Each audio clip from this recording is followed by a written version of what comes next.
Alright, good morning everyone.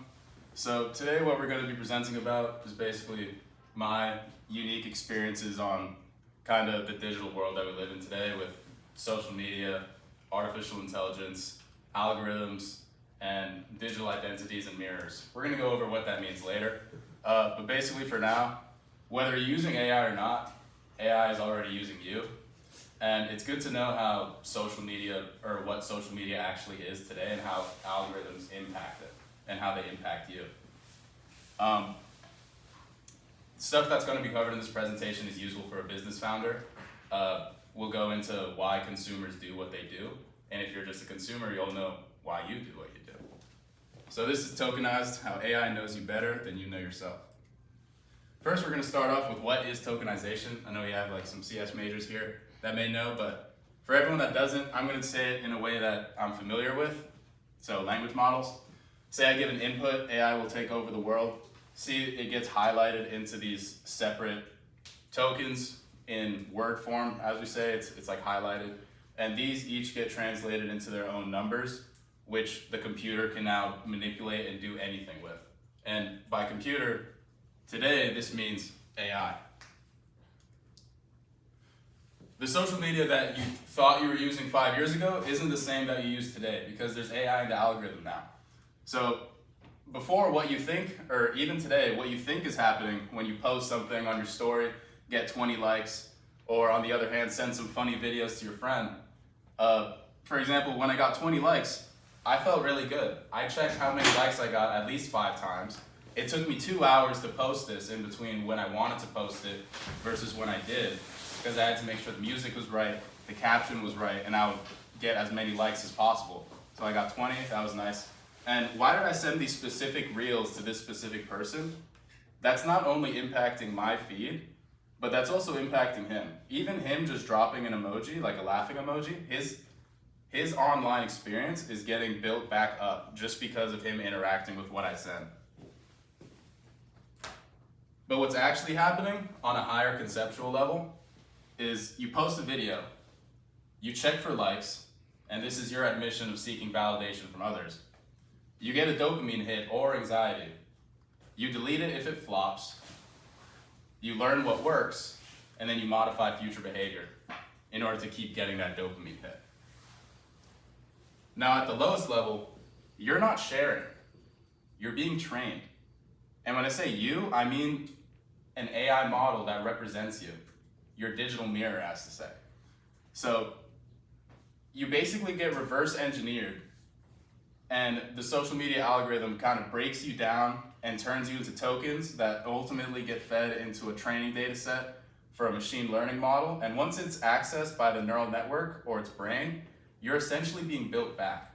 So the algorithm knows you better than your friends, better than your family, and likely even better than yourself. This becomes really scary when you think about what you actually are and what values you contribute as a human being versus what you are online or your digital mirror. Now, what's the significance of this? Well, people know how to work with this. People who have knowledge about this, like you guys know Ashton Hall.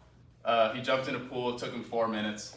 Do you actually think that his editor unintentionally put 4 minutes and that they just made a big mistake?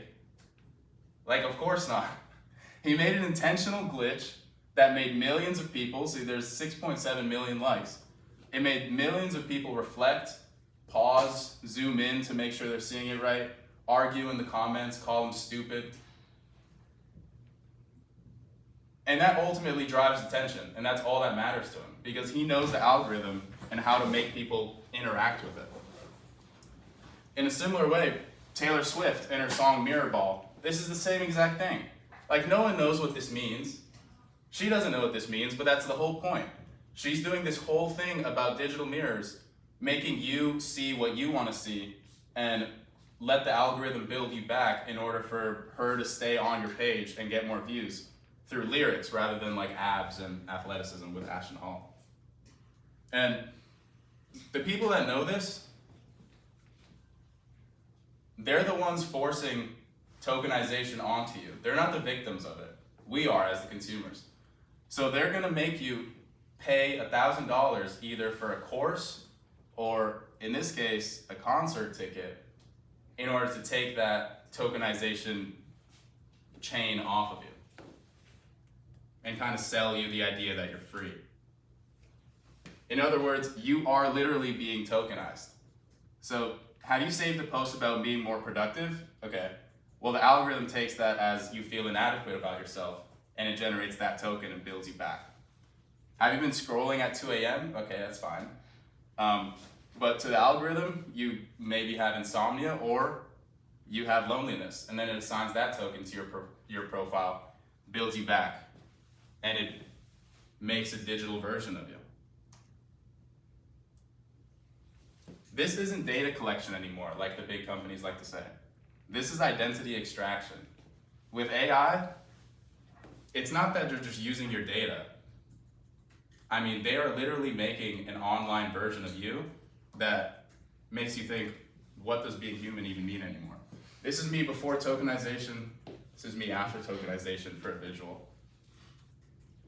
Now, whenever you present something that seems shallow on the surface, but like there's a big technical scale, when you go like beneath the iceberg kinda, a common response is, it's just an app.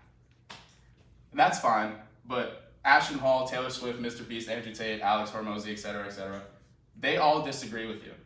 Because they all understand this and they are actively profiting, whether it be financially or emotionally or with fame. They're all profiting some way off of understanding this idea.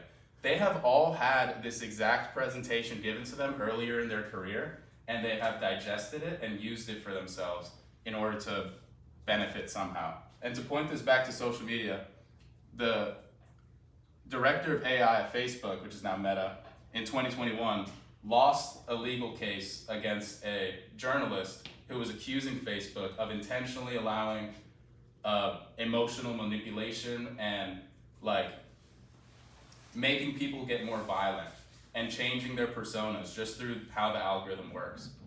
So this thing is, it's true. Like, it's demonstrated. Now, what you should realize, AI is here to stay. I know that we see all the big AI companies getting 100 million in funding, dropping out the next month, and we're like, all right, this is stupid. We're not talking about that form of AI. AI is in the back end of everything, and you just can't tell. The values that we considered belong only to humans 5 years ago don't apply today. So, for example, information. 5-10 years ago, the access of information and providing information was only a human thing. Today, if you have a question that you need to go to an expert for, you don't go online and pay for an expert to answer a question. You just go to ChatGPT. So information is redundant now. So with that said, you need to ask yourself today, tomorrow, the day after, and just think, what can I do, or what can I still do, feel, create, or connect to that no AI can copy or predict? That untokenizable thing about you is the only advantage any of us have left. Thank you.